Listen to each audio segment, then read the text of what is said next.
For today's ulam, tokwa with mushroom and in oyster sauce. Yes. Tokwa recipe for today's ulam. Thank you for watching. Magluto tayo ngayon ng tofu with baby mushroom. Ayan, baby mushroom. And lalagyan natin ng oyster sauce. Oyster sauce. Tayo mag-umpisa na guys. Ito na yung tofu ko. At ito na yung aking baby mushroom. Ito guys, maggisa na tayo ng bawang at sibuyas.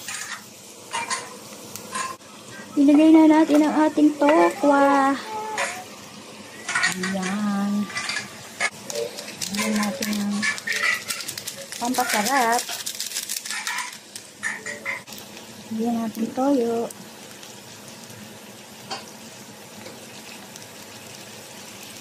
Lagyan natin oyster sauce.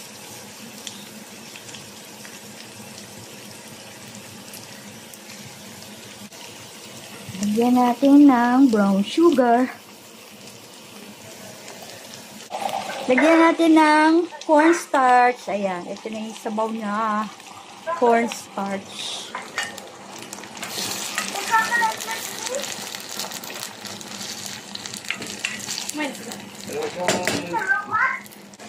Lagyan na natin ang ating baby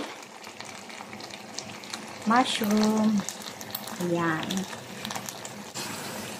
Lagyan natin ng sabaw.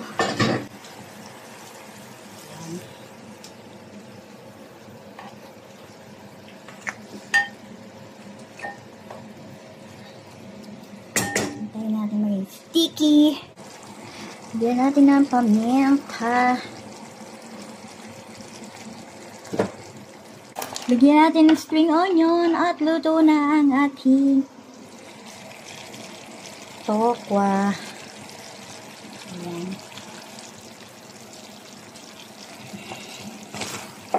Luto na guys.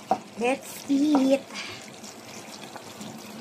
Tokwa with oyster sauce and baby mushrooms. Thanks for watching.